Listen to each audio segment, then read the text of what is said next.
à toutes et à tous ma team Kiefer, j'espère que vous allez bien. Aujourd'hui pour cette nouvelle vidéo, on se retrouve pour parler du match Portugal-Macédoine du Nord. C'est un match qui compte pour la qualification de la Coupe du Monde. Vous l'avez compris, c'est la finale des barrages sous le nouveau format. Sous ce format-là, la Pologne, les Portugais avaient battu 3-1 les Turcs, donc à Porto à domicile. Nette victoire des Portugais qui avaient été très peu embêtés par les Turcs, seulement un peu en début de seconde période, notamment quand il y avait eu un but de Burak Yılmaz.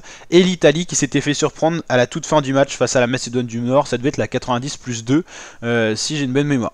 Donc là on aura Portugal-Macédoine du Nord. Le Portugal ne doit pas sous-estimer l'adversaire du jour qui est la Macédoine du Nord, qui est capable de renverser des matchs en défendant bien et en allant marquer sur une contre-attaque assez inattendue, il faut l'avouer, mais c'est pas la première fois qu'elle a fait ça, cette équipe de Macédoine du Nord.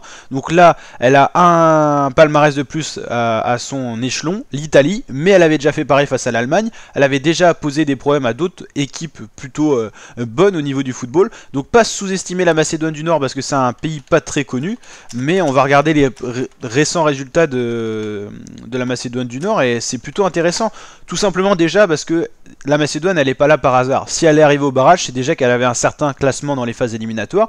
Elle a quand même battu 5-0 l'Arménie. Soit l'Arménie c'est une petite équipe, mais mettre 5-0 c'est pas anodin.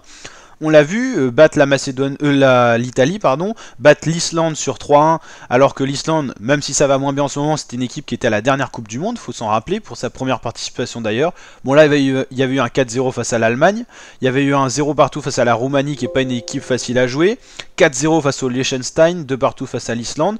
On l'avait vu, il y avait bon là une défaite 3-0 face aux Pays-Bas, une courte défaite face à l'Ukraine.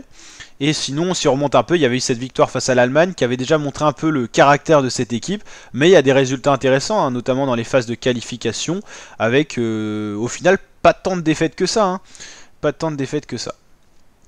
Donc voilà, match intéressant, la surprise pourra être créée. La Macédoine, ils ont rien à perdre. Ils n'ont jamais participé à la Coupe du Monde. Là, ils vont tout donner. Et je pense que ça sera un match serré. Et attention au Portugal.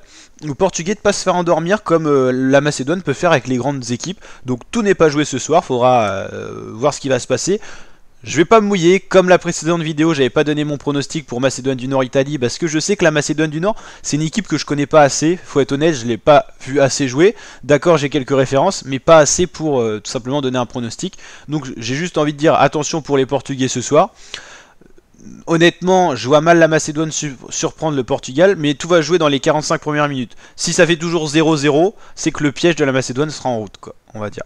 Donc Portugal cote de 1,19 et Macédoine du Nord 18, je sais plus si on l'avait dit. Avec une cote de 18, on voit que sur le papier, il y a une différence de niveau. Mais attention sur le terrain, notamment à concrétiser les occasions, parce que la Macédoine est quand même super collective en défense. C'est d'ailleurs la caractéristique des petites nations de football, qui sont justement très difficiles à jouer, parce qu'elles jouent pas trop l'attaque, mais alors, qu'est-ce que c'est difficile d'accéder au but et à la surface de l'adversaire.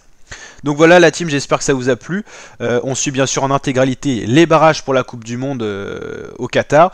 On a en parallèle le match Pologne-Suède qu'on suit ce soir et bien sûr les autres rencontres, notamment de la France en préparatoire de la Coupe du Monde. La France est qualifiée, mais elle se prépare déjà pour la Coupe du Monde au Qatar.